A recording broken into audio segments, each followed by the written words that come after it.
Hey, everybody, and welcome to the Cat B and Andy B Inspired Podcast. Yeah, let's do it again. I'll try again. Hey, everybody.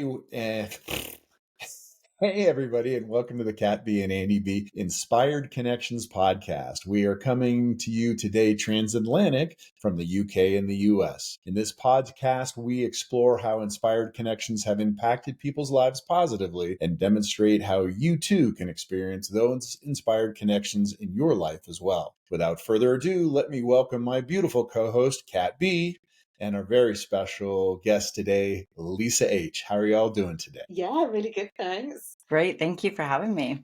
Yeah, Lisa, welcome. So Lisa is the holistic life coach, my darling. Tell everybody about your website and how that came about, Lisa. And you've got an incredible story in terms of managing grief and how you end up as a life coach, because you completely turned your life around 360, didn't you, following a series of events. Explain to the viewers what happened to you, my darling. I grew up in a home with a mother and a father. I mean, my dad literally played Santa Claus. So I was really fortunate, and I hadn't had a lot of losses. I'd lost a grandma and an aunt when I was young, but when we moved from Seattle to the UK in 2005, you're always kind of dreading that call as your parents get older. And so that happened in 2018. I got a call that my niece from my ex-husband's side of the family had passed away. And then a week later, I received a call from my mom that my dad was diagnosed with brain cancer. And that for me was this catalyst that, it felt like the earth opened up and swallowed me, as I was very close to my parents. So I quit my job. I worked in corporate here in the UK. I quit my job and went and took care of my dad for about 7 months until he passed away. 14 months later, my mom passed away suddenly in her sleep. And 2 months after my mom passed away, we lost Jack, my 24-year-old son-in-law, from a tragic fall. And between those losses, I lost friends, children. Between 2018, 2019, and 22 months, I lost 12 loved ones. Wow. Oh my gosh.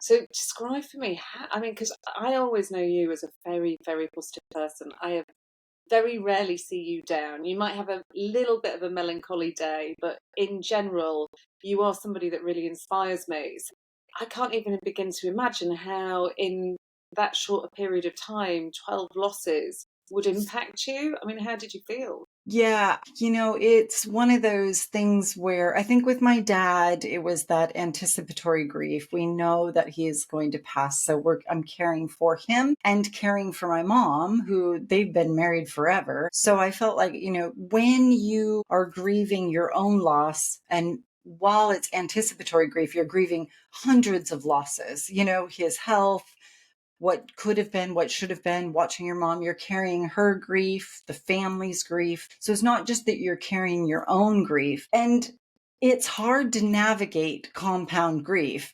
So for me, it was one of those things when you have a sudden loss of my mom and then Jack, and it's like as soon as you lift your head up, you get hit again.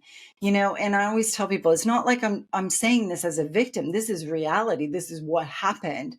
Every time the phone rang, someone died. I mean, it was just hideous. And so, there were times when it was like just even brushing my teeth was difficult. So it wasn't like I was able to go through this process without having any kind, being negative or like not getting out of bed. It was really hard. And I think for me, I'm a very action-oriented person. So I was like, right, what do I need to do to keep going for especially my daughter Alexa, who lost the love of her life, in front of her. And there was that part of losing her that I've never gotten back, that I never will get back on this earth, because it was just such a huge loss for her. So for me, it was grabbing a hold of so many different types of modalities, and reaching out to you, Kat, was also a a huge part of the healing process. Bless you.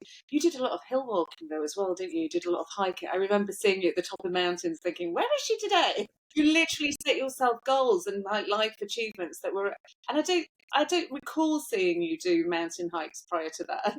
So was that a new thing that you just set as a goal orientated thing to kind of Yeah, and I've never done it since. I mean, I don't know what that was. That was like, I was just trying to focus on something else, focus on the beauty of nature. You know, I'd go up these hills in North Wales and it would be foggy and I'd get up there and I wouldn't see a thing, you know, and I was like, great, that was worth every stressful moment. But yeah, I just, again, I tried to get out into nature and walk my dog. I tried to breathe in life because I just felt pretty like dead inside. And there was a bit of escapism as well, you know, so. I've done that before when I've had, like, not necessarily following the loss of a loved one, but when I've had a really sort of down period, I've had to recalibrate or think of something more positive, because I'm one of those people like you who I can't sit in it. I've got to be action oriented and do something about it. And I ended up doing, I've never run half marathons before, but I ran 2 half marathons and started, and Andy will appreciate this because he's a former Ironman, but I literally started running. And what I found is the first month, yeah, it was challenging, but already, because you have to focus on the actual running and the kind of schedule to get to the distance for the 13 miles that you're about to run, you suddenly, your priorities change, and actually what seemed colossal at the beginning actually reduces as your focus shifts. And so I think exercise is something that can be a really, really positive thing. Do you find that, Andy? Yeah, it's what you were saying, Lisa, about getting out in nature, that was critical for me as well. I was actually training for my third Ironman race when Josh died. And I remember very little of the early days, but I do remember being on a treadmill at a gym, because that was my routine. I was trying to keep my routine going. And I was on the treadmill and I just stopped and I got off the treadmill. And I was like, I can't even concentrate enough to put one foot in front of the other. Right. But as kind of the fog lifted a little bit, or my spirit changed a little bit, the not getting back on the treadmill per se, but getting outside and putting one foot in front of the other is a very symbolic, but a very powerful road back. Right. And a lot of the dads that I work with on the Helping Fathers Heal, we talk about that, right? It is very much an effort that you have to put forth, even when you don't feel like it. So love exercise, love outdoors, particularly for people that are recovering from a grief event. Yeah, I think we've all been there. And then the transformation goes further, Lisa, doesn't it? Because you then took a massive jump and leap of faith in terms of leaving your corporate life, which had been significantly, like, was really your staple when I met you. And you went into doing, grief coaching, life coaching. You did qualifications with amazing people. Tell us how life changed after that. And do you have any regrets, or has it been everything you expected it to be? Yeah, I don't have any regrets, and anything that, is a struggle is always learning experience, isn't it? So I have no regrets at all. I think what happened for me, and I know happens for others, is when you have such significant loss, it's like it shines this light on areas of your life that you're unhappy. You realize life is short, life is fragile, so you have a choice then to get going or not. And for me, I was in an unhappy marriage. I mean, for 28 years, I sat down my husband and said, "You're unhappy. I'm unhappy. I've got to go." And he was like, "I'll help you pack." I mean, it was really, he literally did help me. Bye. And then it was just the strangest thing, but it was right. And it was right for him and it was right for me. It was one of the best decisions that I ever made. And I remember going into my flat and being able to breathe a bit.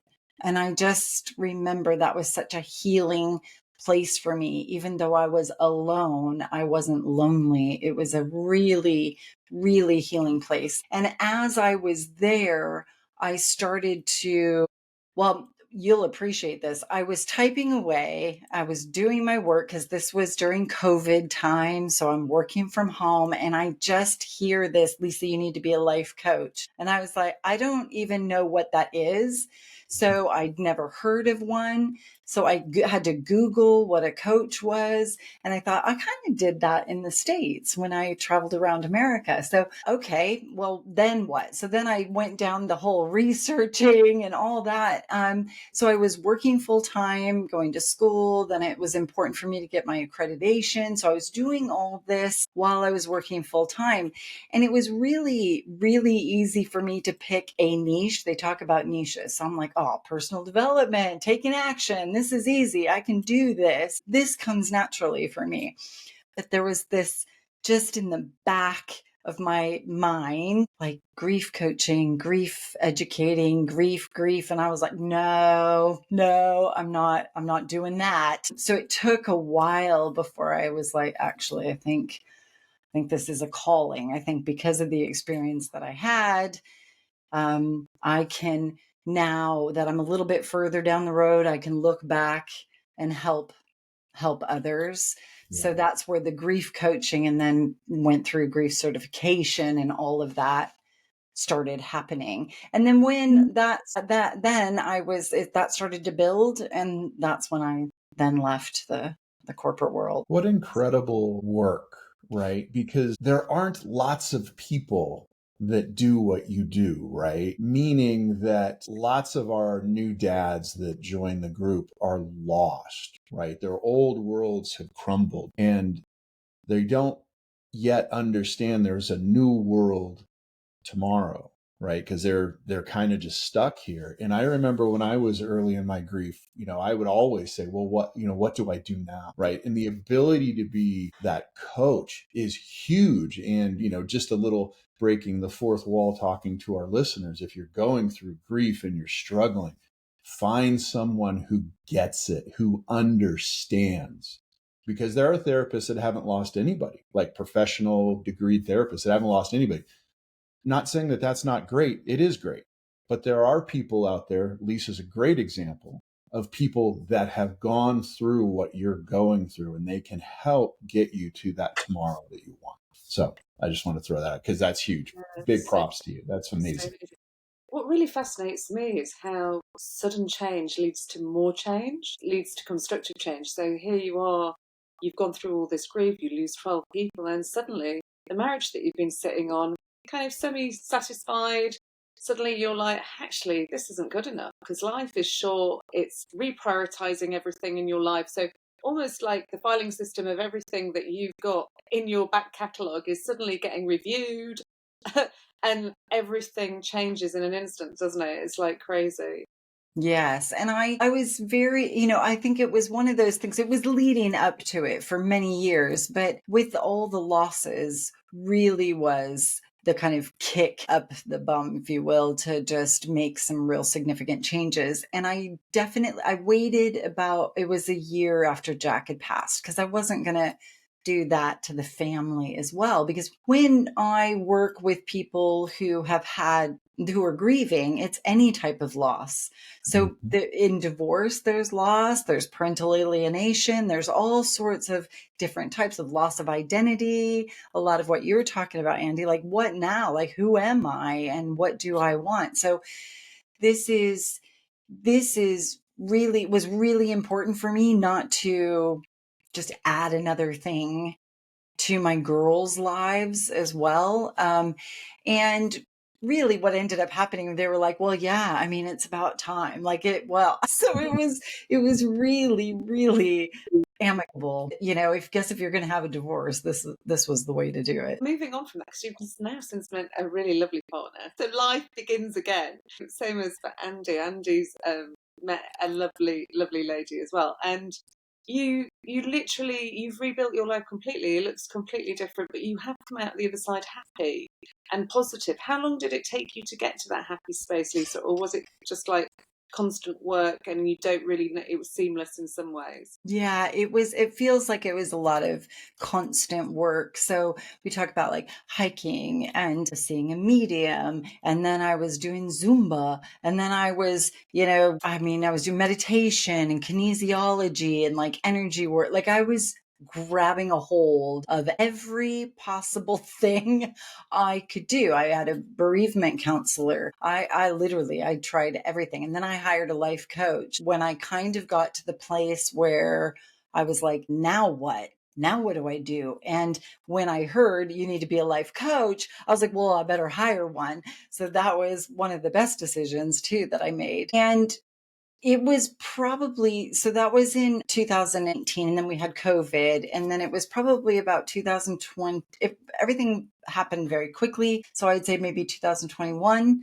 So it took a couple of years. But, one of those things, I always tell people there is no time limit. I mean, Jack's anniversary of a 5-year anniversary of the funeral is on Monday, the 23rd of December. So this is coming up and we all feel it. This is the time there's during this season. So as we know, it just hits you. It could just hit you out of the blue. But I've learned that that's okay. That's all right. Now I just need to be like really kind to myself and pad myself and be ready for those moments. And when it hits, then I just go, yeah, this is where I'm at. And sometimes I lock myself in a bedroom, or sometimes I get focused and do something else. I mean, it's just, I ask myself, what do I need right now? What do I need to do? And that's how I've been able to kind of go through it. And Kat, when I met you, you won't remember this because you see so many people, but when I met you one time, you're like, I see like you're going to get married again. And I was like, I mean, I just got divorced. Like, no way. No, there is somebody. And I'm like, no, there's not. And then Yeah, she's scary like that, isn't she? you watch it back and you're like, oh, yes, that happened.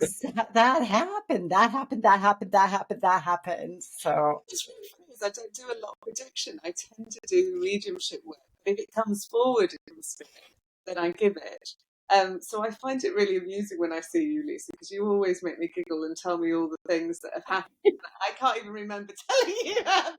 we sometimes rewatch something, and just recently, and I was like, oh, I message you just because I know it's validation as well for you. But it's just so powerful. So yes, and then I ended up meeting somebody. Yeah. Yeah, the love of your life. It's been amazing. But Yeah. tell me, Lisa, like what? So nature helped going to see a medium. You've never seen a medium before, is that right?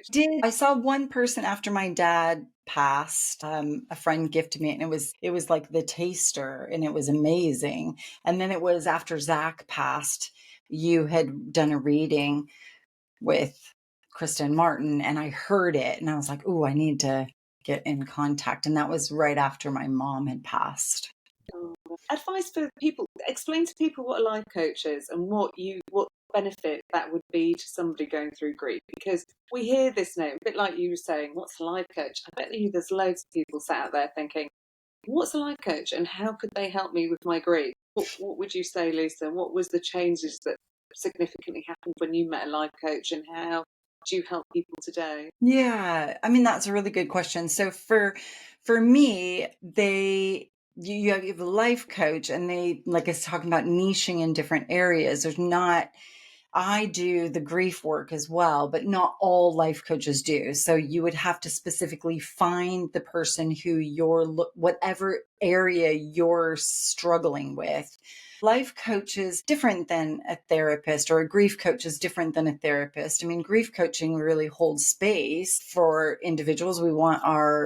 We do want to talk about our loved ones, and we want that non-judgmental space to be able to share what we are going through, but also to signpost a bit to, you're here, let's move forward one step, like you were talking about, Andy, like one foot in front of the other. So what I find with grief coaching, when I do that part of the business or the part of the work that I do, is there's this kind of evolution, almost organic movement into life coaching. So you do this grief coaching, you work through and you talk and you process, then you get to a place of like, now what? And then that just starts to turn into life coaching. So life coaching versus therapist is that in therapy, they tend to look back at past traumas, past family issues, whereas a life coach is the here and now. Where are you at now and where do you want to go? And if you're not sure, we'll pull out the tools out of the tool belt, so to speak, to help unblock and unlock some of those things and set some goals and some habits and some strategies to move you forward. So that tends to be a lot of the differences between, the coaching versus counseling. That sounds really interesting. Really interesting, Lisa. And you do it for all walks of life. So you don't just look at grief, you look at the breakup of a marriage, the people having financial issues, people who've got career difficulties, so pretty much any category or area of life, but it's just whatever somebody's experiencing a challenge or grief with and needs support with, which is really, really lovely. How often do we have somebody qualified to hold our hands and help us get from A to B, which is, I would imagine, tremendously helpful and supportive. You did other things as well, Lisa. I remember you went through quite a stage of loving music and doing gong baths and everything, and one of which I actually attended with you. Yes. I mean, sound quite healing and powerful as well, isn't it? Yes, I forgot about that. How can I forget sound? So that was one of the other modalities. I was like, what is this? What is this voodoo? I'm going to do this and I'm just going to. It was amazing. It was absolutely amazing. I think when you're in trauma, because that's what it is, and you're in trauma, you're in grief, you're in a lot of pain. Your cortisol level is shooting through the roof, isn't it? So to anything to calm your nervous system. And for me, that was really important, grinding the teeth, headaches, body aches, everything ached, everything hurt. Not only that, but my spirit, my heart, like all of it hurt. And so anything I could do to calm the nervous system, and gong and sound baths were absolutely phenomenal. What I love about them, Lisa, is you can just lie there and the sound penetrates and the frequency, it really does move through your body. And I think it shifts the blockage of energy. And Andy and I were talking in a previous episode with a friend of ours, like the amount of people that we see that end up with, broken heart syndrome, or they get cancers in certain locations because the emotions are held onto and locked down, and yet somehow sound, life coaching, all these things help free up that energy, get it out, and I always say better out than in, and move that vibration through the body, which can be really, really healing. And you don't have to do anything at all in a sound bath. You just lie there. Same with You just lie there. I went to a breathwork class for one of my clients. She's now starting this as a business. So I, of course, want to support her, but I love also breath work. And I was taking my yoga mat, my pillow, my blanket, and Darren's like, you going to sleep again? Like, this is your exercise class. I'm like, yep, got my pajamas. This is the best exercise class I've ever been to. Yeah, it's amazing. But all these things, are extraordinary. Breath as well. All these things are natural to the body. So the breath we can harness, we can extend, we can expand. It can really have profound effects at unlocking energy blockages in the body. I know that when I was in India and I had my awakening, it was actual breath work that actually triggered it. And I remember it felt like I was having a power shower coming out of my hands and my body. And I was like, how can this be? Like, how can just simply using your breath consciously create such a powerful effect in the body? Same with sound. The next thing that came up after the breath work and massage work was sound. Massage as well, very good for relaxing the body, a lot of tension held in the body. Again, we want to release it. So we've got the breath that moves it. We've got the massage that can kind of relax the body and again the nervous system. And then sound can just wash over you and take everything to the surface. And I think what it does is it brings it through the layers of your system and giving it to a space where then you can get rid of it and just wipe it off the surface and kind of pass it out. And we've seen there is some research, I've been looking into it very deeply because of the sound frequency, that shows that it changes the cell formulation, and the light changes. If you view the cell formation under an aura photography video, you can see the cell changes opening up, the light changing within the cell when sound is present. So we can see the profound effects that it has on a cellular level. And there's a lot of great research, actually, both on light and energy in terms of Reiki and sound going on, predominantly actually in the States, Andy, in medical world, of seeing how it can transform stage 3 and 4 cancers and other things. And although not all that work is fully complete yet, the suggestions and the information coming to the forefront looks very, very positive. So, yeah, extraordinary sort of combination of things. But I love you, Lisa, because you tried everything. You literally threw the kitchen sink of it. I think I did as well. When I had my diving accident, I had post-traumatic stress.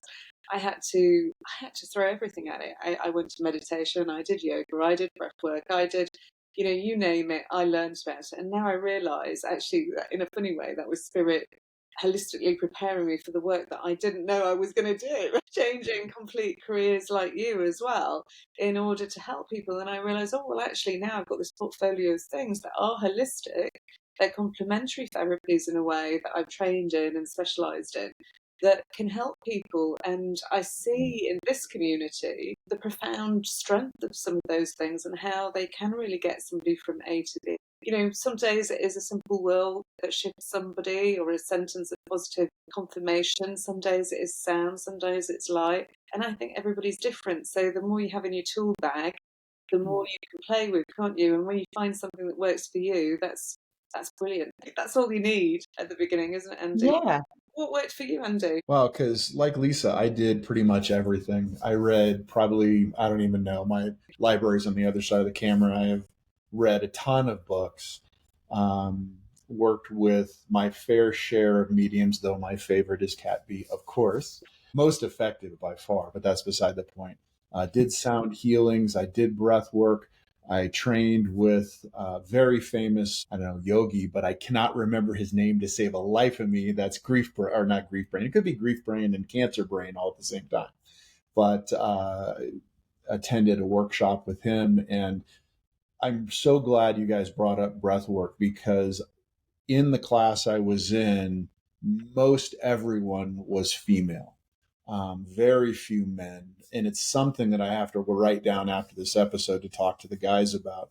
It's super simple to do. There's plenty of videos. There's so many resources on breathwork, but it really did have a great effect for me, because for me, there was that tightness, and I was just so, even years afterwards, I mean, I still feel the tightness, but just that breath work and just releasing it. And when I do my meditation, I visualize breathing in, light, white energy, and then just letting go.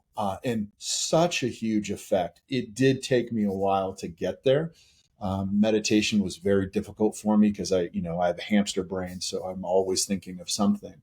But those were the tools that really helped me in my journey. But like you, Lisa, I had to do something. I had to find out. I had to learn. I had to break old ideas about what the world order really was. It was. I think they call it an awakening for a very specific reason, because even when you're awake, there's still so much, right? There's still so many different modalities that you can learn and work with.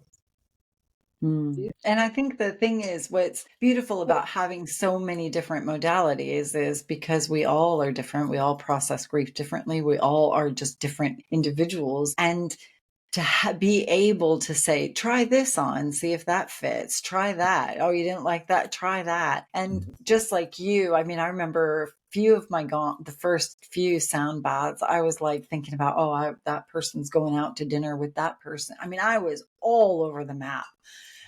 So it's a really good point. Like sometimes your brain just is not calming down. And then other times people are snoring. So it's like, give it a chance, just, and go with wherever you're at. At least you're getting the vibration. At least you're getting the breath in.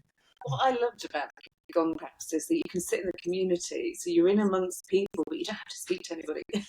You sort of say hello at the beginning, don't you, and you smile at the end, and you feel all like, yeah. But you can just lay there, but you're not alone.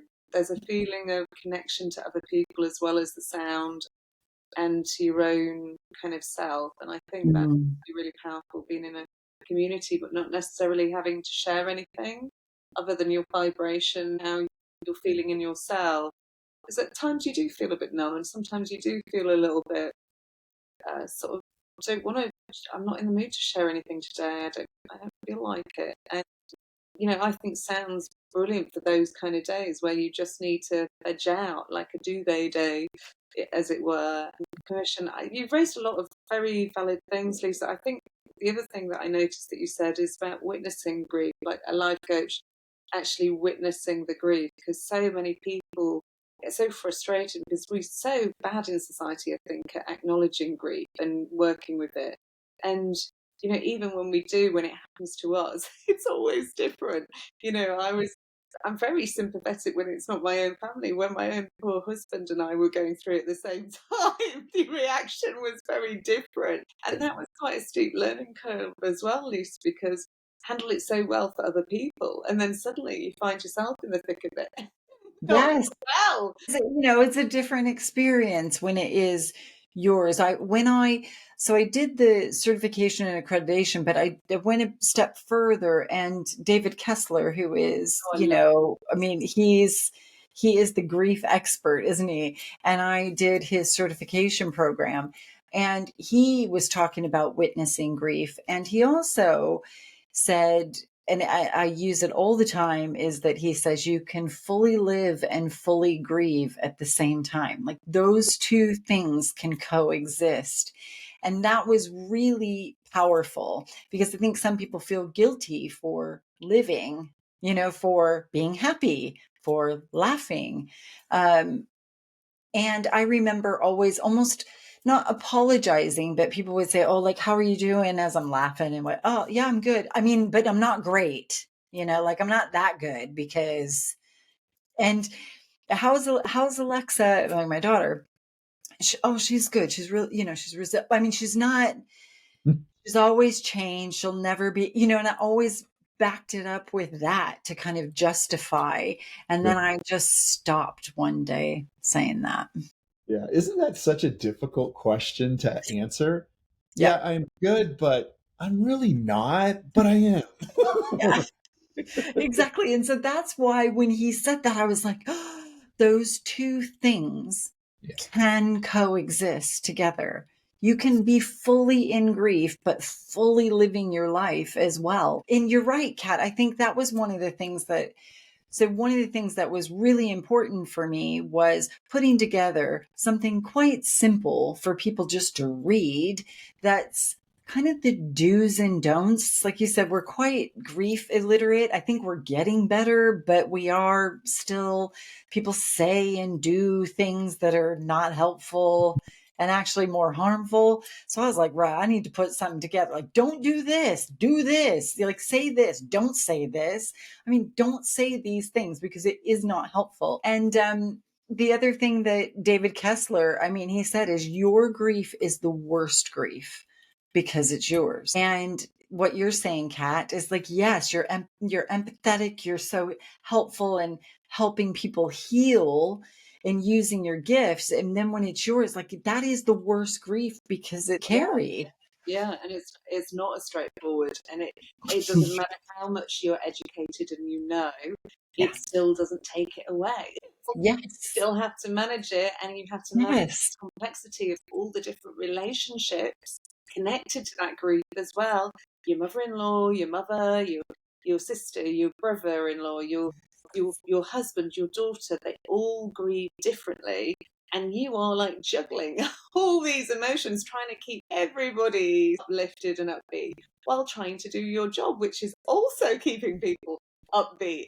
And, there comes a point where you realise that, you've got to really throw stuff at it and you work hard at it yourself and make changes and do things differently. Amazing. Any recommendation? I mean, I love David. We can give a shout out to David Kessler's book. Finding Meaning is a brilliant book. It was one of the most helpful I found during my grief cycle. I found it simple. I found it easy. You can't hold a lot of information in your head when you're grieving. I found the chapters short, sweet, the ideas and the comments very positive. Any recommendations, guys? Anything that just really jumps out at you that you'd say to anybody that's listening? Oh gosh, that really supported me in terms of books or literature. Well, for me, unlike Andy, I was like trying to read and I was like, oh, I just couldn't even, like my brain just wouldn't even get into gear. Audio Podcasts and audiobooks were my thing. Did you still have to listen to them several times? Because I found that I had to read the chapters and listen to the program several times and it still wasn't going in. Yeah, exactly. My brain was definitely operating differently in grief than it did when it was normal. Yep. Amazing. Yeah. Amazing. Lisa, if people wanted to find you, where would they find you, my darling? How do they get your service? Probably the best place is on the website because that they can find me on Facebook and Instagram there. It's holisticlifecoaching.org.uk. And that's probably the best place to find me. But of course they can go on to Holistic Life Coaching with Lisa Marie on my Facebook page and find me all around there as well. And Lisa, I have a question. I'm sorry, Kat. Yeah. Closing question, probably a great closing question. I have dads that will use the comment, I will never heal. I will never get better. What would you say to that? How would you counsel them? Yeah, I think, first of all, I would hear that, and acknowledge that because we're human and we're living this human experience, right? And that to me is that there's not a lot of hope there. Their whole world has come crashing down and it's out of order. It's not what's supposed to happen, right? We're supposed to bury our parents, not the other way around. And I would say that the fully grieving and the fully living is a really great example of how just because you're starting to move through, because we're not going to go around it, we're not going to pretend it doesn't exist. We're going to go through the pain, through the valley to kind of get up to the mountaintop. But we are not going to not be grieving. I always tell people you can create a life of passion and purpose around your pain. You take your pain with you. You don't leave it. It doesn't go away. You just learn to create that life of passion, that life of purpose. And that's what I'm doing. I just take it with me when I go. Yeah. That's really cool. I love that. Thank you. And just to end on, any inspired connections or things that have just happened really sporadically on the way through this journey that have really supported you, Lisa? Well, one of the things that I think we didn't touch upon, but I think is really important is to surround yourself with energy givers and not the energy draining vampires. So if you're inspired to do anything, it's either shelf those people or kick them off the shelf, as I've done with some, or they leave. And so for me, that was really important, is to make sure it was a small group, but it was really important to have those people in my life that didn't drain the last bit of energy that I had. I needed people just help support me in that. And I don't know if that answers your question, but that's one of the things. The others is, meeting with you, Kat, it is really, really powerful for me to know that my loved ones are actually here, that I see signs and synchronicities, and I'm not going crazy when it happens. Like, and it happened quite quickly after my dad passed. And so I was like, what is this? This cannot possibly be a coincidence. So for me, knowing that my loved ones are around me has been, that part is very healing. When Andy, you talk about that, like that for me is such a huge healing part that keeps me inspired to keep moving forward. So what I'm hearing is you witnessed your grief, you took action, you've allowed for the spirituality side, the signs, the synchronicities to keep that connection alive. And you've had a major audit. You've had a spring clean of your life in every area that there is. You've shelved some friendships, you've brought in new friendships, you've surrounded yourself with positive energy. You've switched the switch to receive, which maybe before you were a giver, and you allowed yourself that time to absorb all the information and to receive back what you've previously been given to others. And that's different, isn't it? That's hard in itself for some people when you're not used to doing that. So that's kind of incredible. And Andy, yours sounds like a similar journey actually to Lisa's. It really does, doesn't it? Yeah, it's very similar. I mean, yeah, completely different, but totally the same. Different in the same. Exactly. Exactly. The same here as well. Well, thank you so much for coming on, my darling. We'll put your details, I really appreciate you, and we'll put your details on the site for everybody to find very easily. But this is Lisa Heacock. Thank you so much for being on the Inspired Connections podcast show with Andy B and Kat B today. We love you very much, and I hope your business continues to thrive. You're such a good soul, and I know that you help many, so we really appreciate you, my darling. Thanks for having me. Oh, you're so Blessings. brilliant.